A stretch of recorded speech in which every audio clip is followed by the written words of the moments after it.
Well, hello everyone and Happy New Year. I'm here to kind of share the hobby that I picked up over the past 6 months.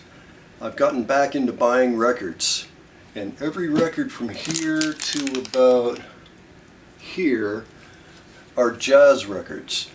Now, 6 months ago I had about, this number of jazz records. I've never really been a big jazz fan except for Coltrane and Davis and a little Thelonious Monk, maybe some Jimmy Smith.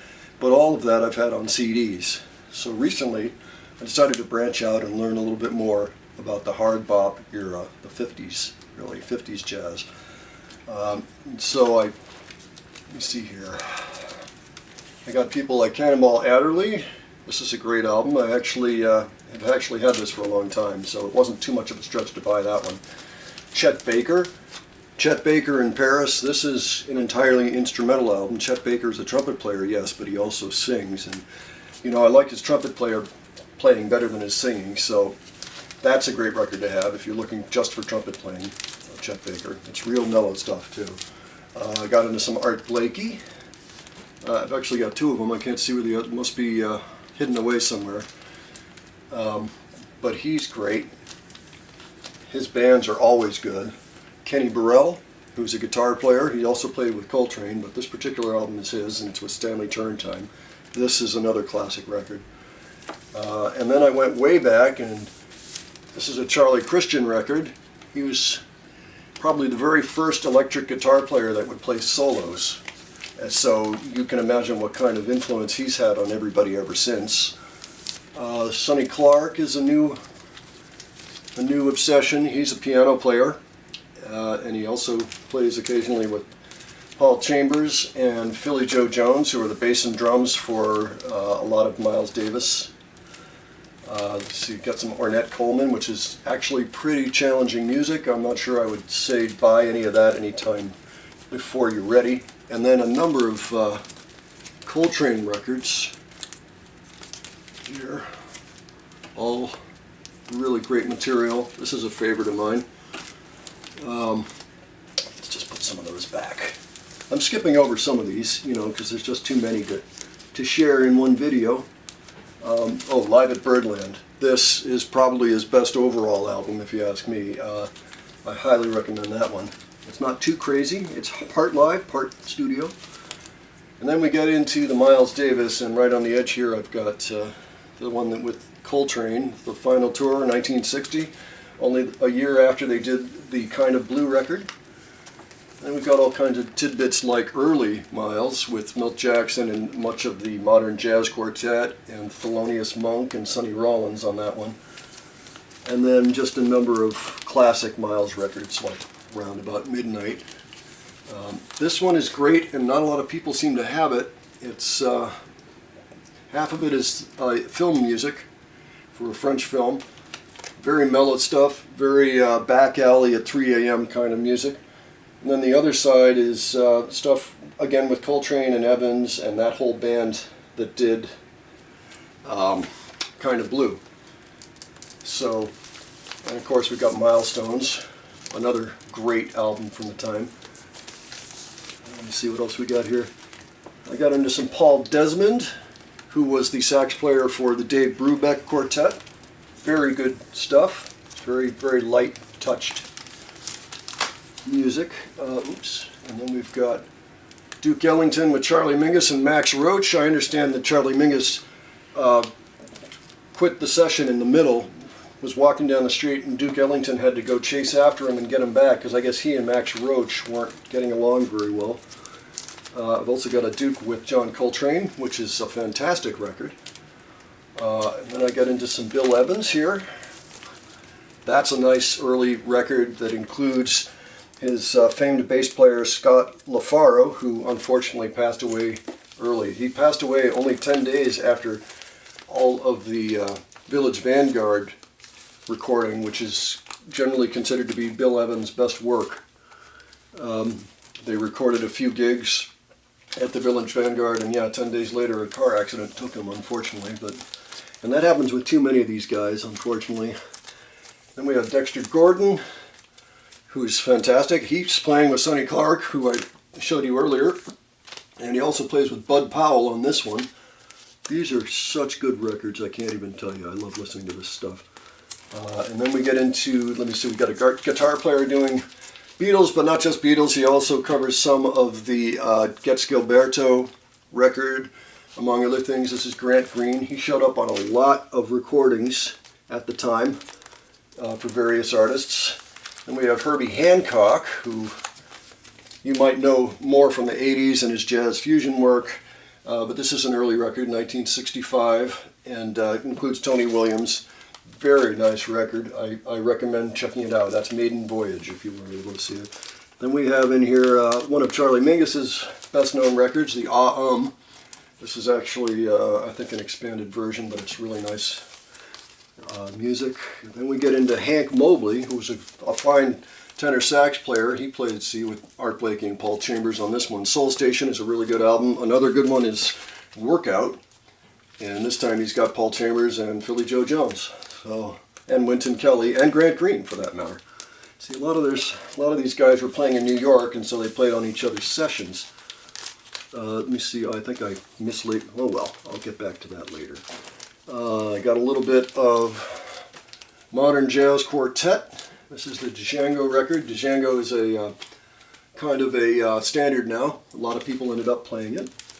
Let's see here. I'm sure I'm going to have to go back and fix some of these later. Then I get into my Thelonious Monk section. These two records are very much worth having. They're probably the best things. If you were only going to have two records by Thelonious Monk, it would be these. Get Genius of Modern Music, Volume 1 and Volume 2. Start with Volume 1 if you're only going to get one. But these are Blue Note records. And pretty much every one of his famous pieces are on these records. And then he just played them several times over with different bands further on in his career. That's kind of a cool Thelonious Monk and Sonny Rollins record. Let me see here. Get into Lee Morgan with the Searching for the New Land. This is kind of nice, and it includes Herbie Hancock and Wayne Shorter, who was later in Weather Report. And Wayne Shorter's still around, by the way. Wes Montgomery, Milt Jackson, and George Shearing. Wes Montgomery, of course, a guitar player of some note, and this is a very chill record, Wes and Friends. Then we get into a guy I'd never heard of before, but I really like this record. It's called Oliver Nelson, The Blues and Abstract Truth. And the first track on this, Stolen Moments, is very much worth hearing, and it's got Freddie Hubbard, Bill Evans, Paul Chambers, and Eric Dolphy on it. So that's some nice stuff. Oh gosh, hope I don't have to do too many of these. Oh yeah, okay. Charlie Parker. It's actually a jam session by Norman Granz. Norman Granz was the guy that he did a lot of recording of Charlie Parker and also Art Tatum, who I'm going to get to. He tended to put strings on a lot of things, but thankfully that's not the case here and wasn't always the case.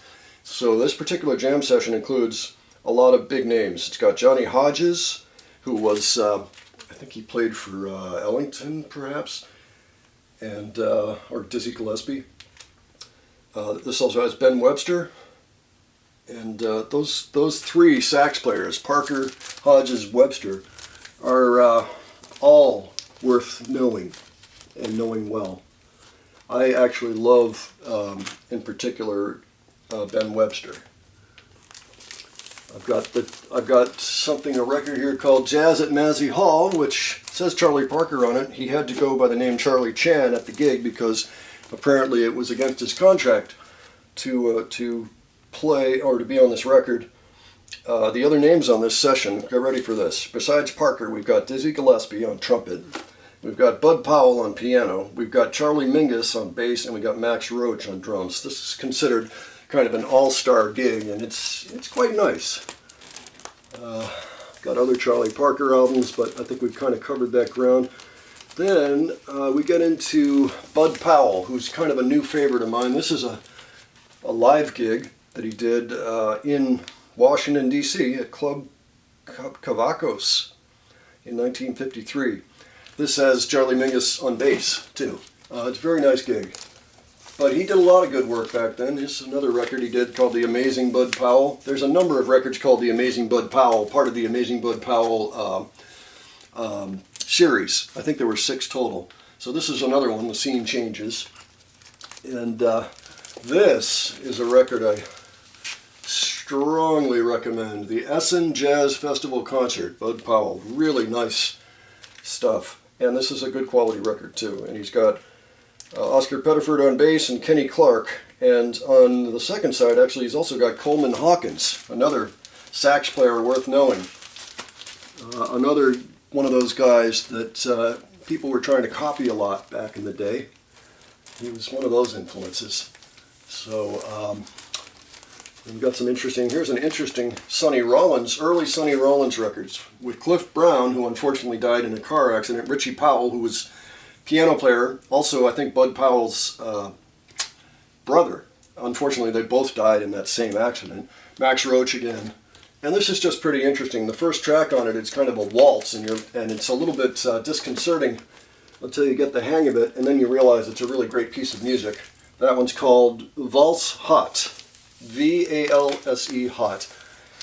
And Saxophone Colossus is one of Sonny Rollins' very best records, and it's got kind of a calypso bossa nova feel to it on some of the tracks. He's got Elvin Jones playing the drums on that one, I believe, which is that's Coltrane's drummer. And I got a few Wayne Shorter records. He put out 3 records in the year 1965: Night Dreamer, Speak No Evil, and Juju. Juju actually sounds like a Coltrane record. He's even got McCoy Tyner and Elvin Jones in this band, along with Reggie Workman, who also worked with Coltrane. So it's kind of funny to listen to that one because you really think it's a Coltrane thing going on. Okay, and then after that we've got Art Tatum Ben Webster Quartet. This is a great album. I love this stuff. I love both Art Tatum and Ben Webster. They're among my very favorites out of all these people. And this is a nice, it's the only time they ever recorded together, actually. It's a nice album.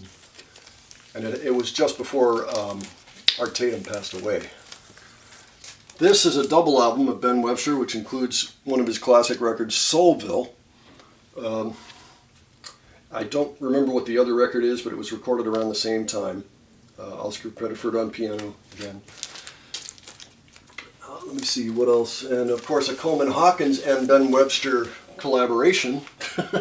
This is not bad either.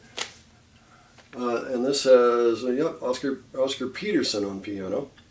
And let's see here, this is 1957. This pretty much covers the stuff that I like. I like Lester Young too, but I've yet to find a record that I really like that showcases Lester Young. It's just very difficult to find one. But anyway, that's the collection. And meanwhile, I've been buying up other things as they come along that I decide I really need to have, like say Joni Mitchell's Blue album. Let me see, the latest Paul McCartney. I repurchased some old Elton John records. I also just recently picked up Jackson Frank. This is his first album plus another album of material from 1961, which is kind of fun. That was actually cheaper than just buying the first album. He only made one album in his lifetime. Well, you get the gist. I've repurchased a few Rush albums and Led Zeppelin and Neil Young. That's a pretty good Neil Young record from the Tonight's the Night era. But anyway, oh yeah, and lastly, besides this whole rack of Grateful Dead box sets, this is the newest David Bowie release. It's a 3-record set, Glastonbury 2000. There's a DVD of that show, and I highly recommend you watch it because it's quite fun, if you like Bowie. Great music and a lot of surprises because he wasn't playing early material anymore at the time, but this concert was almost entirely early material, and people were going crazy. It was really something. So this has been my hobby for the last 6 months, and I'm quite happy to have accumulated this, and I listen to them every day. I listen to several of these records every single day, and it's great.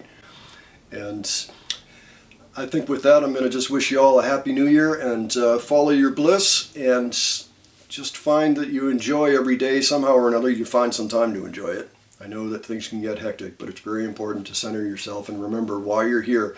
The only reason we're here, I think, is to enjoy the time that we have.